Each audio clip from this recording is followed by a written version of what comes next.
Hello friends, welcome to my channel study with Shruti. So अब हम देख लेते हैं माल न्यूट्रिशन या फिर डेफिशिएंसीज जो भी हमारी बॉडी में फैट्स की वजह से होती है। तो इन फैट्स में क्या होता है, fat on EFA essential fatty acids diet suffer from ingestion retard of growth and development perineal irritation and skin changes. तो क्या होता है कि इन्फेंट्स जिनके जिनके अंदर ईएफए यानी कि इसेंशियल फैटी एसिड्स की कमी होती है, जो कम खाते हैं, तो उनमें क्या होता है, रिटार्डेशन हो जाती है ग्रोथ की, डेवलपमेंट की, पेरिनियल इरिटेशन होती है और स्किन जो है वो चेंज होने लग जाती है। इसको हम पाइनोडर्मा भी कहते हैं, जिसके कि टोड यानी कि पिंपल जैसी स्किन हो जाती है, पिंपली स्किन हो जाती है अलग सी।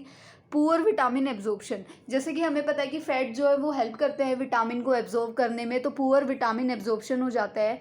डिप्रेशन की कंडीशन हो जाती है। ओमेगा 3 और 6 जो है वो एक रोल प्ले करते हैं मूड और बिहेवियर में, जिसकी वजह से डिप्रेशन वाला जो काम हो जाता है। अगर ओमेगा 3 डिफिशिएंट है तो बाइपोलर डिसऑर्डर हो सकता है, मतलब वो कभी खुश होएगा कभी सैड होएगा, या फिर सीजोफ्रेनिया हो सकता है, मतलब स्प्लिट या फिर पर्सनैलिटी स्प्लिट हो सकता है, या फिर माइंड स्प्लिट की जो प्रॉब्लम्स हैं वो देखने को मिल सकती हैं।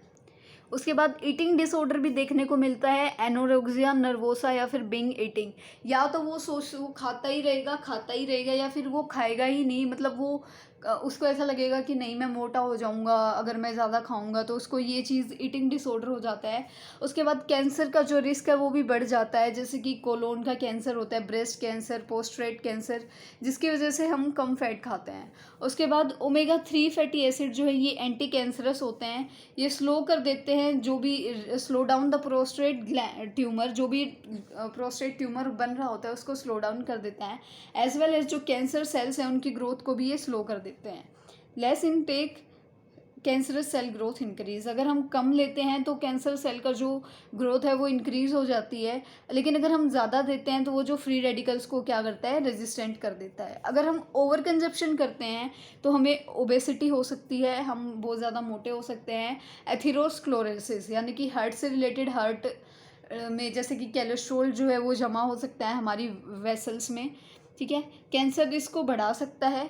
उसके बाद ओबेसिटी का रिस्क कर सकता है, और कार्डियोवैस्कुलर डिजीज़ यानी कि हार्ट से रिलेटेड डिजीज़ भी जो है हमें ओवर कंजम्पशन ऑफ फैट की वजह से हो सकती हैं।